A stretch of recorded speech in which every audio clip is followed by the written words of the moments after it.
Good morning, Marshall. I'm Holly Belmont. Thank you for joining us this Monday, March 30th. This morning, we'll discuss a new lineman training service, the Urban Disc Golf Championship, and your go-to spot for Marshall sports and weather. But first, let's start with the good news of the week. A local elementary school received a $30,000 grant for a new Ohio kindergarten program. Green local schools will be implementing the Kindergarten Readiness Program, meant to provide extra support to upcoming kindergartners, chosen based on need and eligibility 4 weeks before the child is set to start the school year. Now it's time for some important campus announcements. The Huntington Regional Chamber of Commerce is hosting a pickleball tournament for Marshall students on Saturday, April 11th at 11 a.m.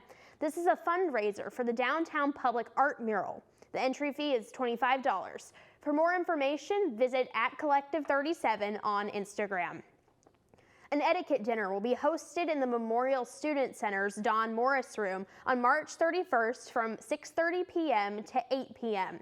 This will allow students to gain hands-on experience for networking events, interviews, and business meals as they develop those professional skills. The Visual Arts Center is hosting a zine workshop and art swap on April 1st from 5 to 7 p.m.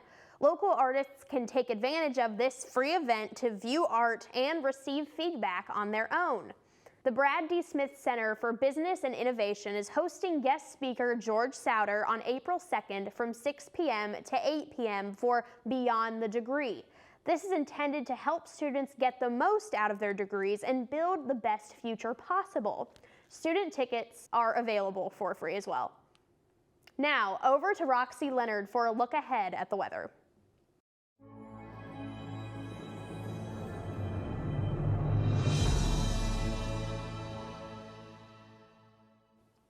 Good morning, Marshall. I'm Roxy Leonard, and welcome to this week's weather forecast. We're starting the week mild and cloudy on Monday with highs in the low 70s and lows in the 50s. We'll see a lot of cloud cover, but still comfortable temperatures to start the week. By Tuesday, we really warm up. Partly cloudy skies with a high near 80 degrees. Definitely one of the warmest days of the week. It's going to feel a lot more like late spring and a great day to be outside before we get some rain.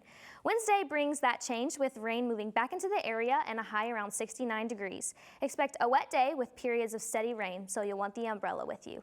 Thursday continues that unsettled pattern. We'll see more rain throughout the day with a high near 77 degrees.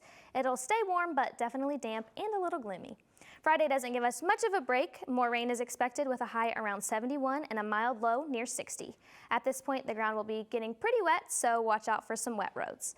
Heading into the weekend, Saturday looks wet as well, continuing with rain and a high near 79 degrees. It'll be warm and humid with moisture all around, and we could even see some heavier downpours at times.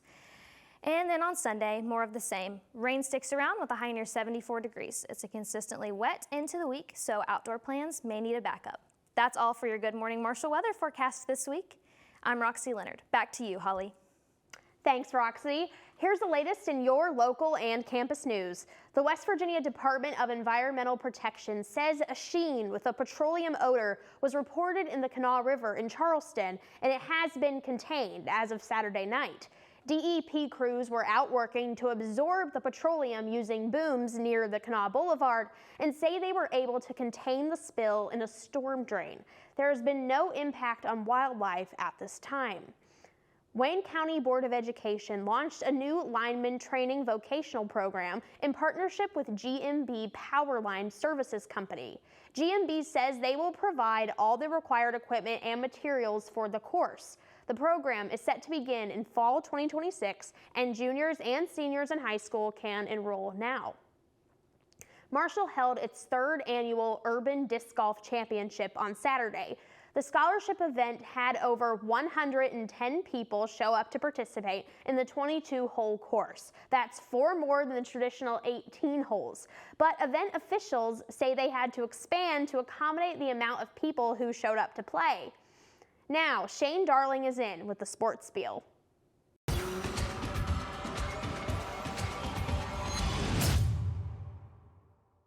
Good morning, Marshall. I'm Shane Darling here with the latest in Marshall athletics. Marshall women's basketball is in the Great 8. You heard that right. The Herd won its second round game of the WNIT 66-53 over UMBC and then dominated on the road at Youngstown State 72-46 in the Super 16. Marshall hosts Army tonight at 6 p.m. for the chance at playing in the Fab Four. Marshall baseball hung in there on Tuesday at home against the 17th ranked West Virginia Mountaineers, but the Herd ended up falling 3-0. The bats just could not get going for the Herd as junior Oliver Service had Marshall's only hit of the game in the 7th inning. Marshall continued its brutal week of opponents as it hosted 15th ranked Coastal Carolina for a 3-game weekend series. The Herd dropped all 3 games, 11-9, 12-4, and 5-4. Marshall hosts Ohio University this Tuesday with first pitch at 6 p.m. Marshall softball had 3 games this weekend at Texas State. The Herd dropped the first one 6-1 before winning the next 2, both of them by a score of 2-1. Well, folks, that'll do it for this week's Sports Spiel. I'm Shane Darling. Back to you, Holly. Thanks, Shane. That's all for this morning, Herd. Thank you for watching this show.